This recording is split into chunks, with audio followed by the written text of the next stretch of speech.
And right now I'm joined by volunteer angler Ken Monk, who's with Trout Unlimited Canada, the Northern Lights Fly Tyers chapter. Ken, talk a little bit about getting involved in this project, and I guess why did you and a couple of other your colleagues decided to participate? Well, it's been a really exciting project. A number of us had done some ice fishing and some summertime fishing here before. We knew that there was some walleye in the lake, and we got talking to some of our colleagues at Alberta Environment Parks.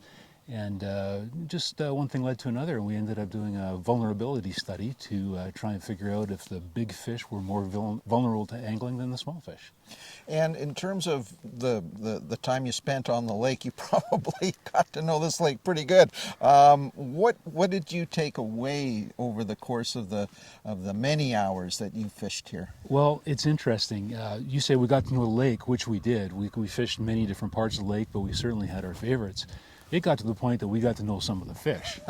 So when we caught a fish, we put a little mark on it. We used a little tool and put a little mark on it so we know that we had caught this fish before. And some of the bigger fish, we put a pit tag into them so that we'd be able to run a scanner over top and we'd know if we had caught, or how many times we had caught that fish.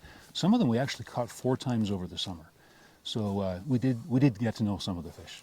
Just from a perspective of Trout Unlimited is known for, you know, the cold water freestone creeks and trout. Here you are doing a walleye study. Did you incur the wrath of some fellow trout fishermen? No. Well, we had quite a few people that came out. We had folks using their trout angling techniques. So it wasn't just bait fishing or gear or something like that. We had folks coming out with their fly rods, and we were catching fish on artificial flies. So I mean, the fly tying and fly angling part of it was part of it. Trout Unlimited Canada, our national office, was very supportive of this.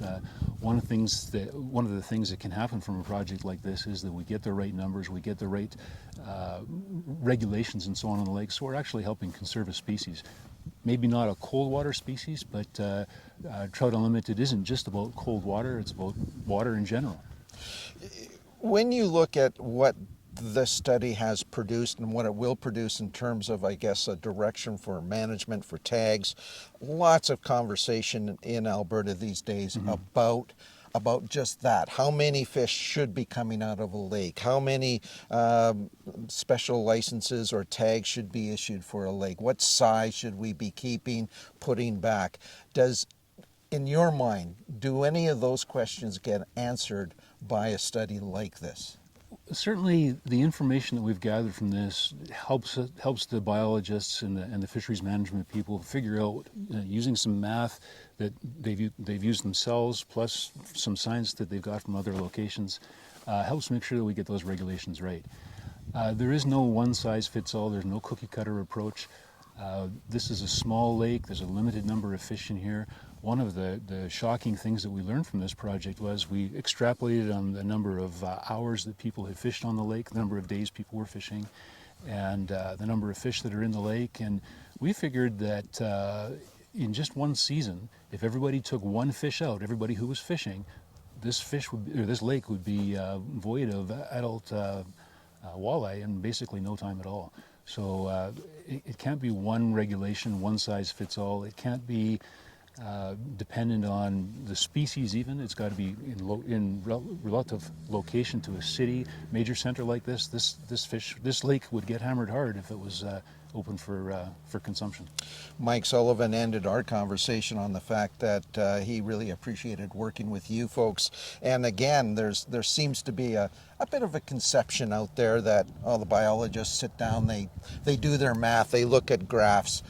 You had an opportunity to work with a senior fisheries biologist on this lake and see firsthand, hands-on approach how they tackle it. What did you walk away from with that experience, Ken?